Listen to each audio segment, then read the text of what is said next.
Hi. Oops. Hello. The first one so far.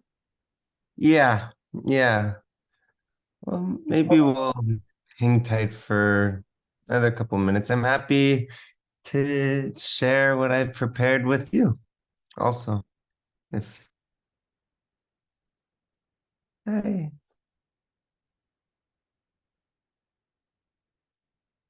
All right. Just give me one more minute. I'm just gonna get into a good spot.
Hey, back.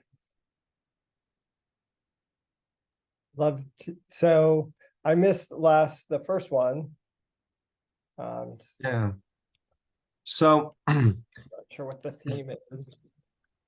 essentially, what we've been looking at and exploring is different aspects of the relationship between the Jewish obligation to writing a Torah, the Jewish relationship with Sifrei Torah. Um, and last class we got to hear from a soferet, someone who a scribe, who's able to talk about all the halachic considerations and the important things that are involved in what it takes to write a Torah from a professional.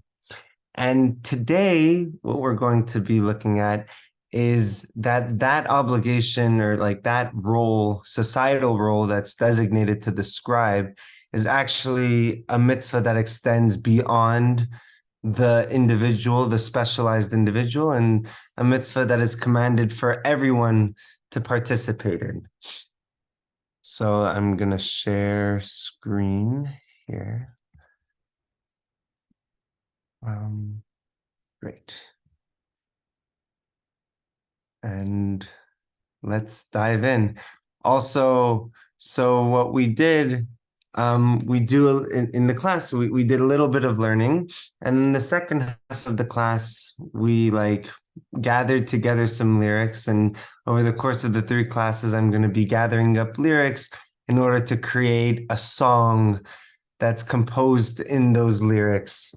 Um, that kind of um, well, we'll discuss why also in this class, but I think part of the obligation of writing a Torah is to continue the dialogue. And so kind of creating our own poetry, our own music will allow that conversation to continue. Okay. So um the pasuk that starts the conversation of the obligation to read a Torah comes at the end of the Torah, and it's a sentence that says, "Va'ata kitvu lachem et hashira hazot," and therefore write down this song. And it's in the context of Hazinu. which is Moses's final poem, his final song that he wrote before the end of the Torah. And so contextually speaking, the song that it's referring to, Hashira Hazod, is the Hazinu song. But like interestingly, the rabbis take this idea of Zot, and Zod often refers to not just often refers to kind of speaking about the Torah itself. And so we have that at Shirat Hayam. Every time we lift the Torah, we say V'zot habracha. So we describe V'zot haTorah. V'zot habracha is the parsha, but V'zot haTorah, we describe the Torah as with this phrase V'zot.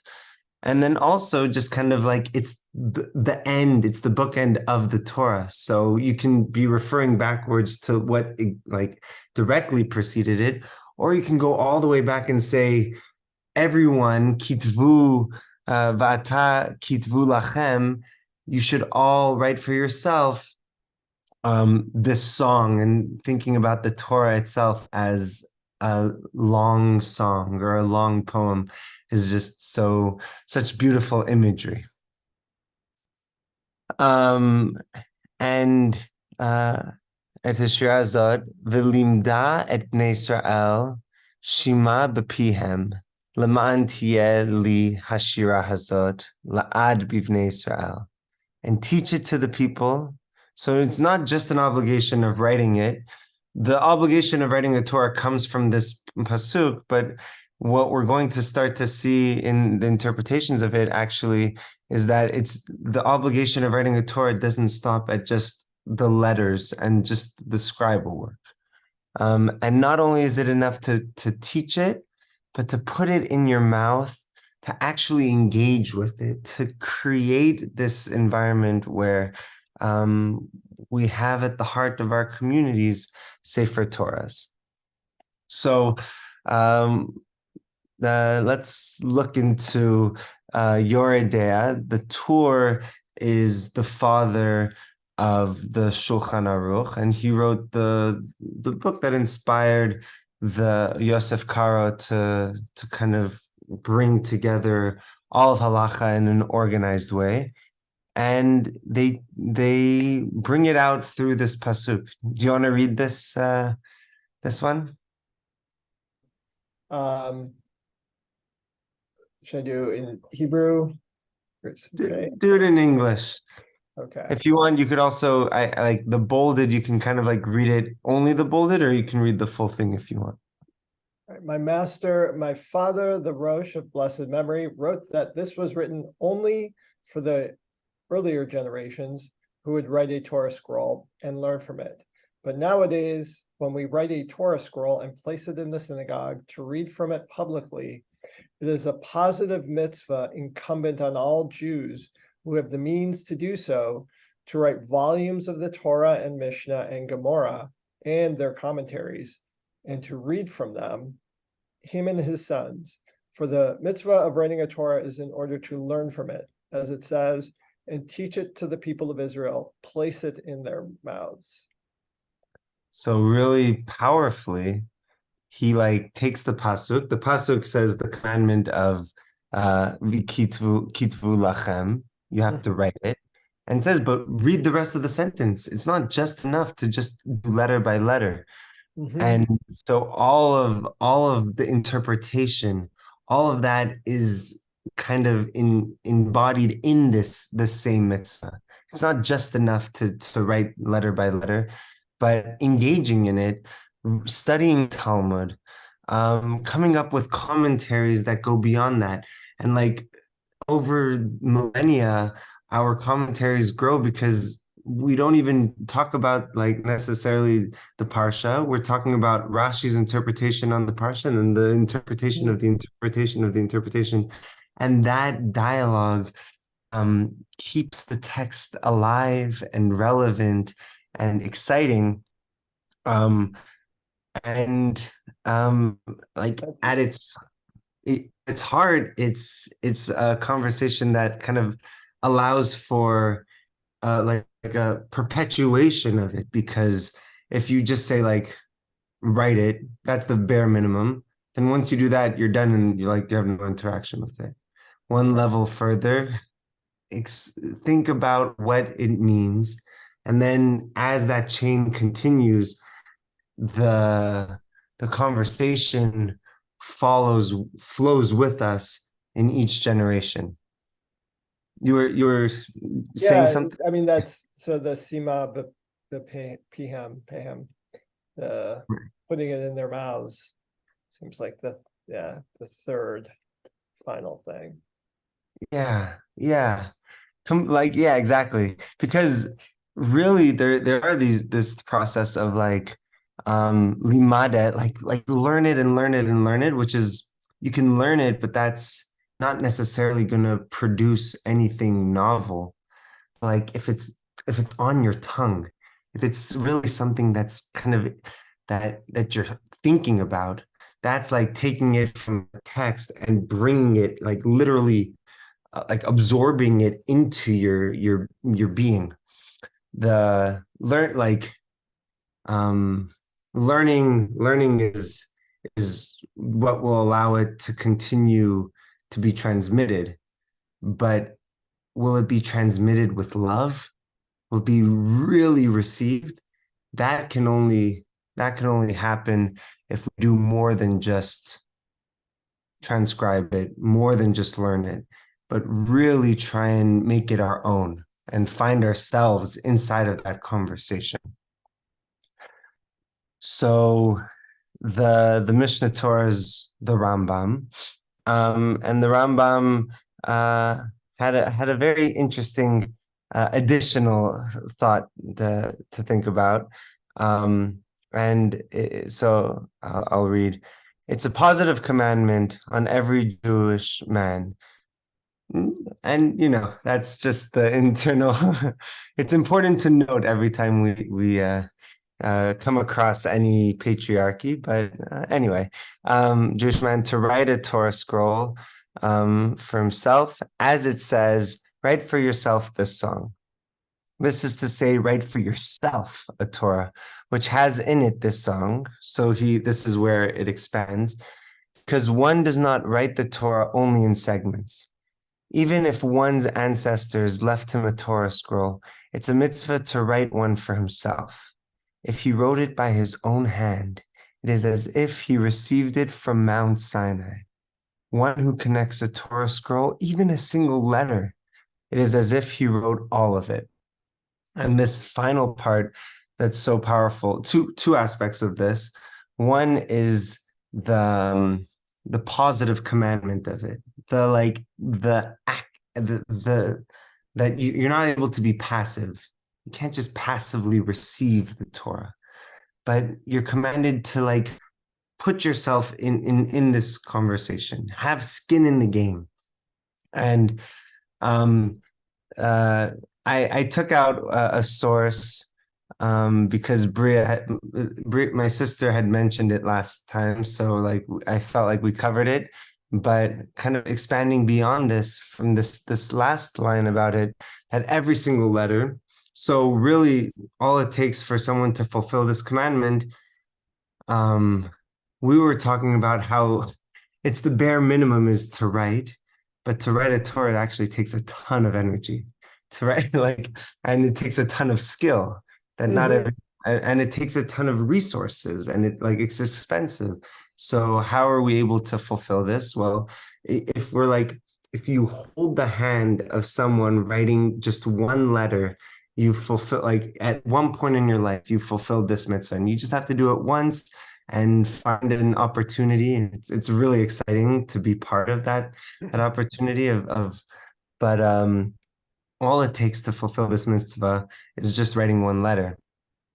What's so powerful about that is that each letter is part of the whole.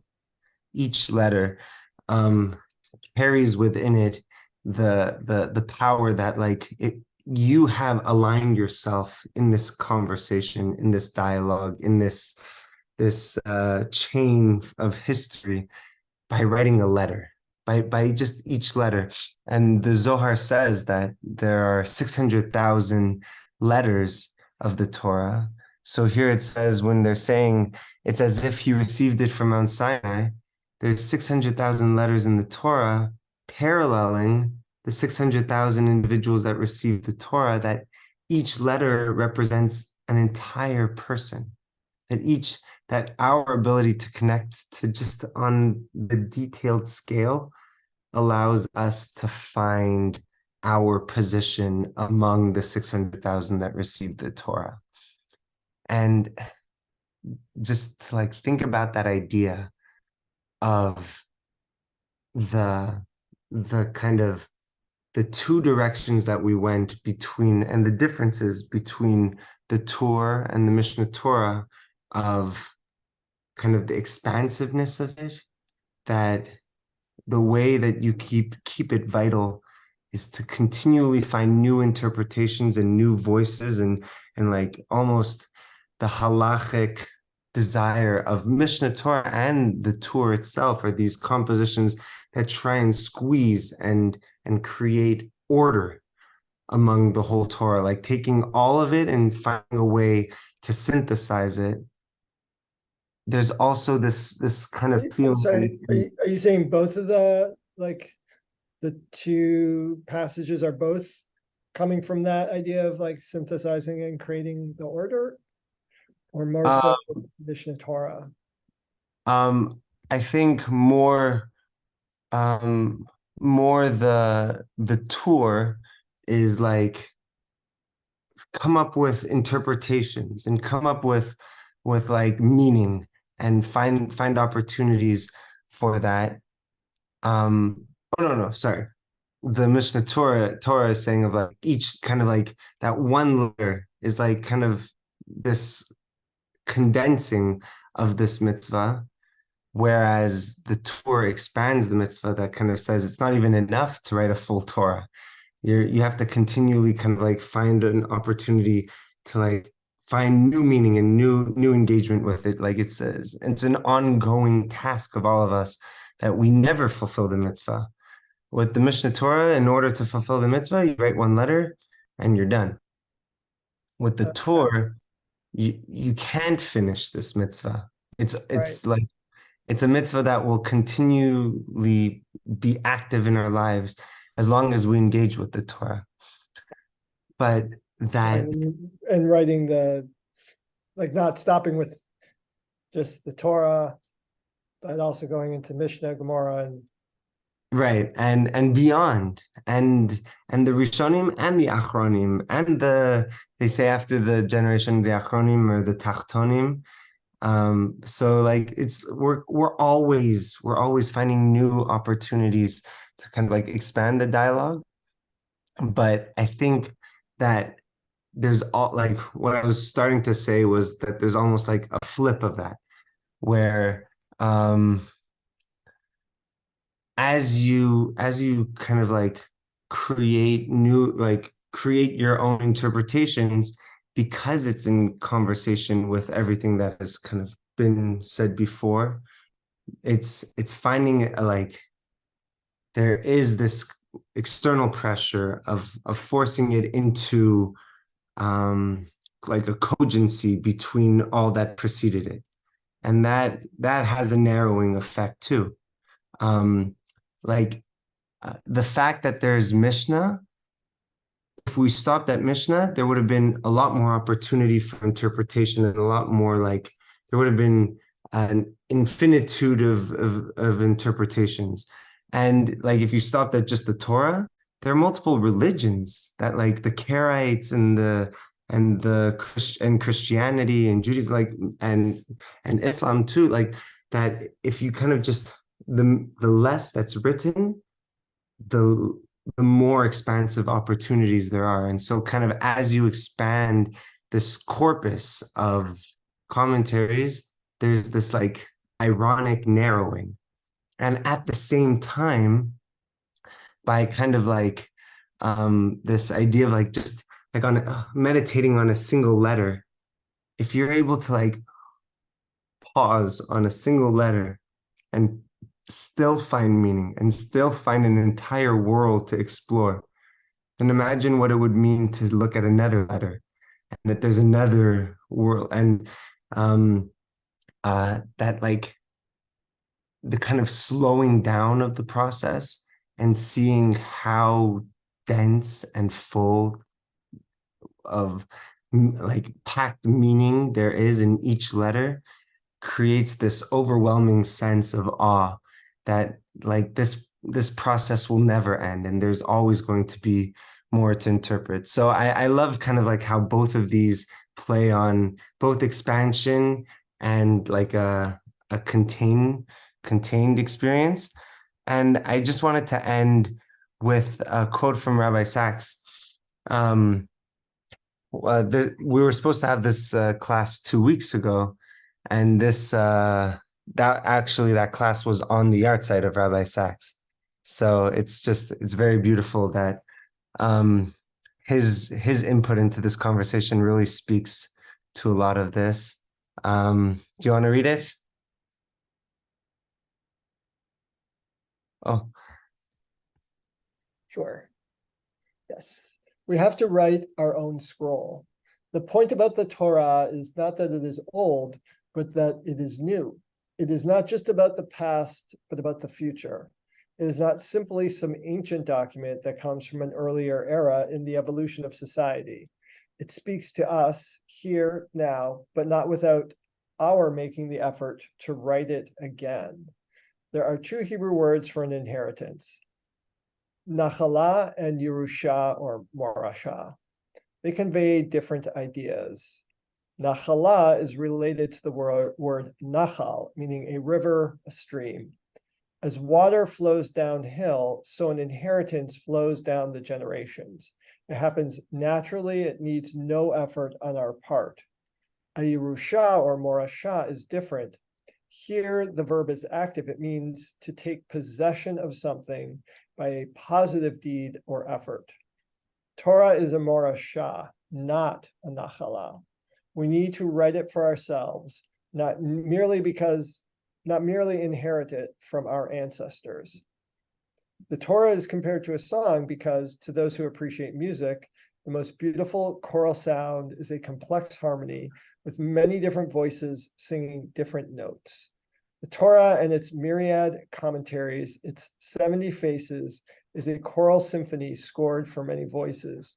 The written text, its melody, the oral tradition, its polyphony. yeah. This like it's not just an inheritance that came to us that like you wake up and you're Jewish, but to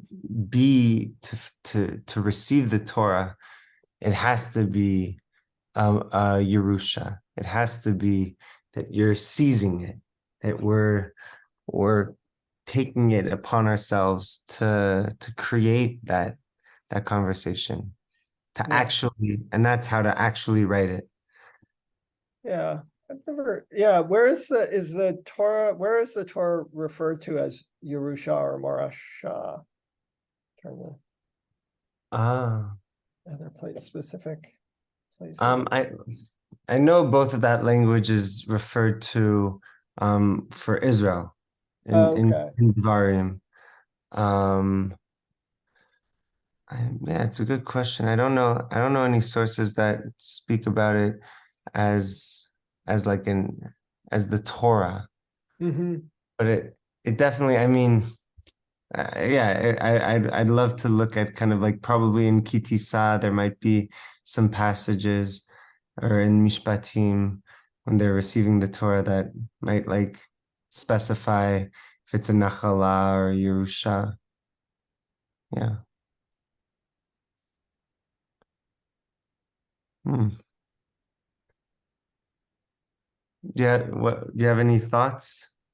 No, I mean it's certainly, seems to like set the stage for this idea of writing a Torah and the active aspect of it, I think is very meaningful. It's sort of all three seem to have that in common, that there is some active aspect. I mean, even with even when it's just the sort of most literal in the Mishnah Torah, where he's just saying like, you just have to write a letter. But, if you think about it as more than just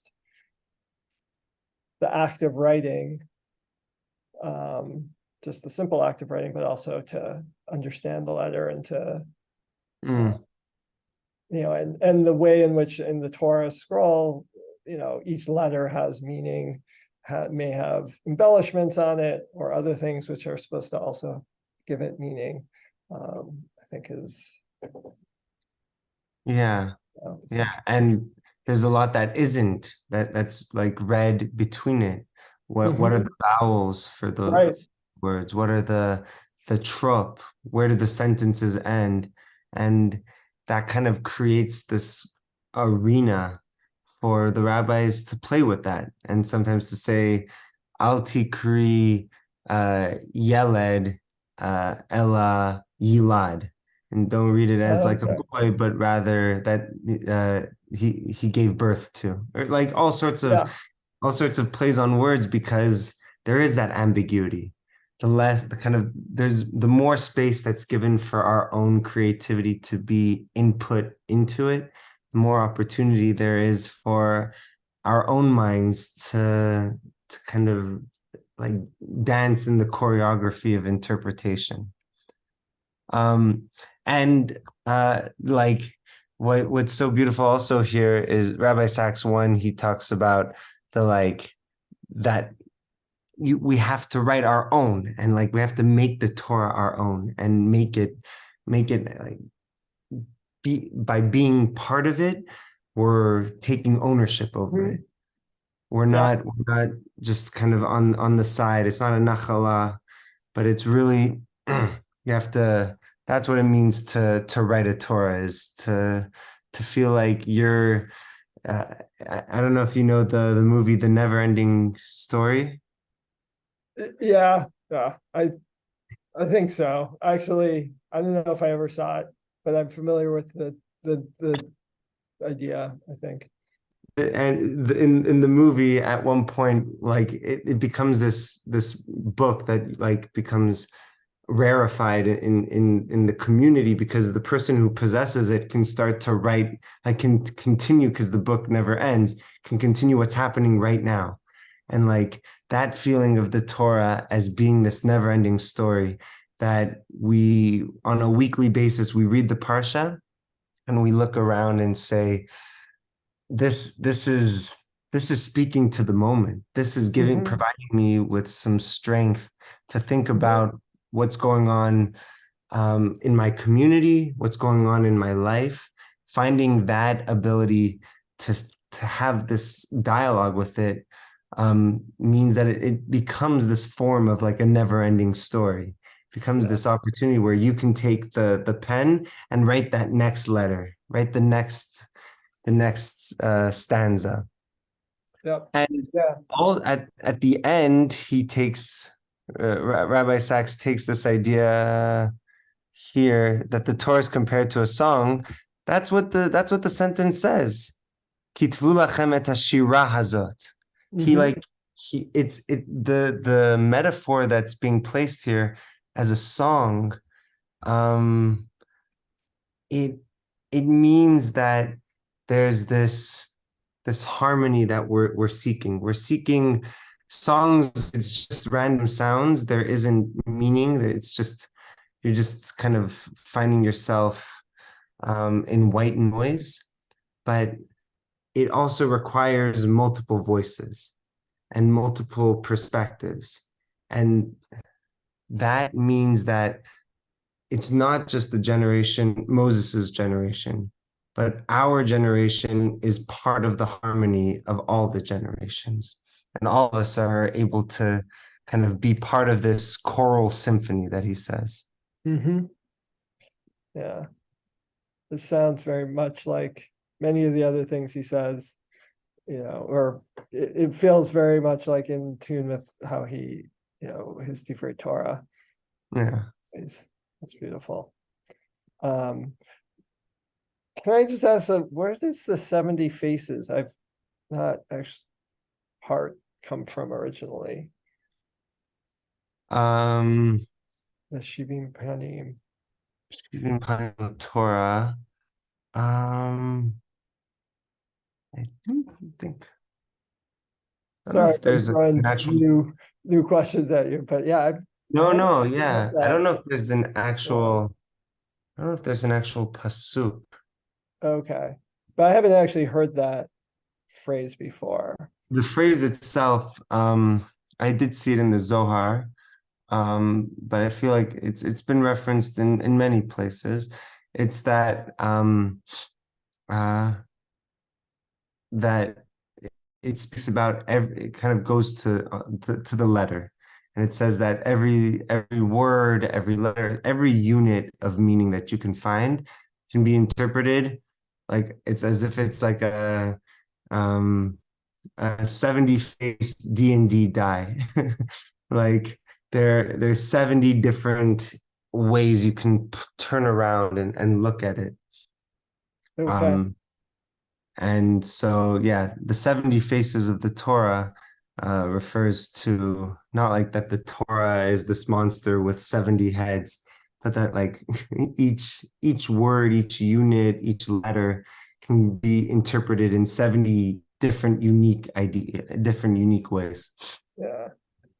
It feels like our tradition has 70 as like a significant number. Definitely, definitely. Um, Like for uh, showing wisdom. yeah.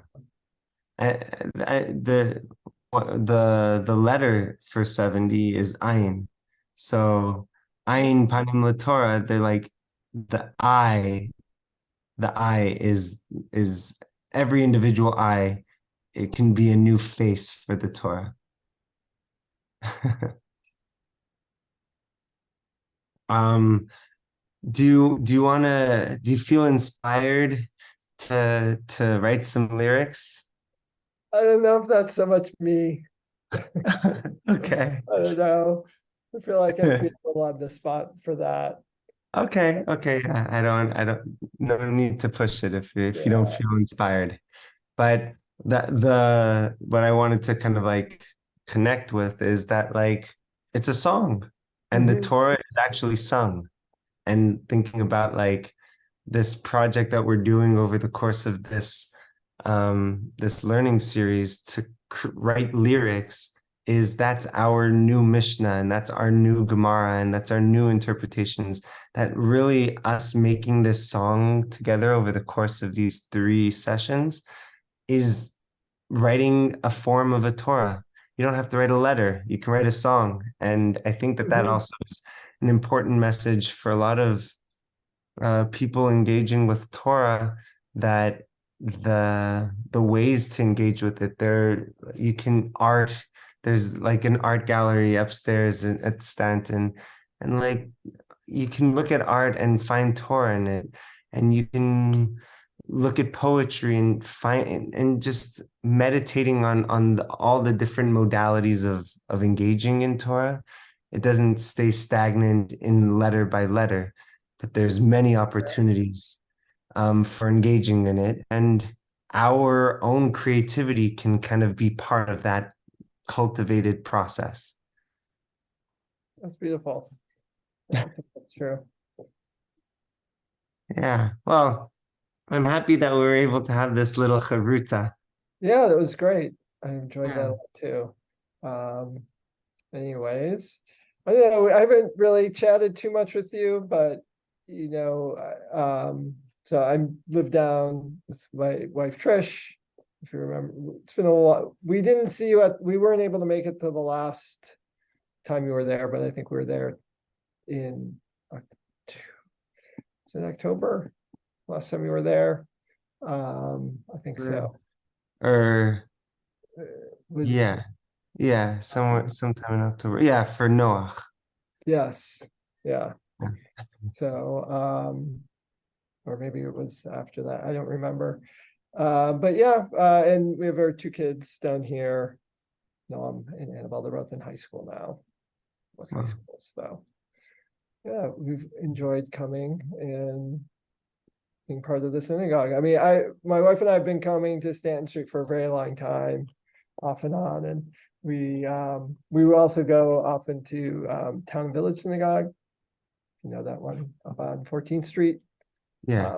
That was where, when our kids were younger, they went to the Hebrew school there. So, Mm. and now they're finished up with that. You know, we kind of gravitated back to the Stanton Street community, I think. Just sort of, especially, I guess maybe post-COVID too, like looking for that more intimate Yeah. there. I think it has. Yeah. There's like a little bit of like casual connection that's Mhm. very Yeah, enjoyable. Yeah. It's a yeah. lovely community. Yeah, and just, you know, between, I mean, we remember the space before when it Oh, was, and it was I don't know if you saw the before and after, the before pictures, but it's a real, you know, communal effort to get it into this shape. We used to, I think one of our first experiences with the shul for Trish and I was one of the earlier members, Alyssa Sampson and Jonathan. I don't know if you ever have met them, and Jonathan Boyarin. Oh, yeah. They used to organize volunteer days for people to come and I think it was really Alyssa did this to come and clean up in the shul and try to like do a little bit of like fixing up or something. It was just like, you know, little bits and pieces we would do. Yeah. It's like holding back a dam. Yeah, yeah. But it's been yes, we've been coming Yeah. for a long time. So yeah, it's a wonderful community and gravitating back. Mm. Yeah. Well, you're always welcome, and also it's fun to have ways to connect during the week. I hope like to do Yeah, more online series, learning series stuff. I know I've really meant to come to more of them. I really appreciate your efforts and for this class. Yeah. Thanks. Thanks for making it possible for me to share this Torah. Thank you. Thank you for doing that. All right. Well, have a good rest of your night. Take care. Bye-bye. Bye.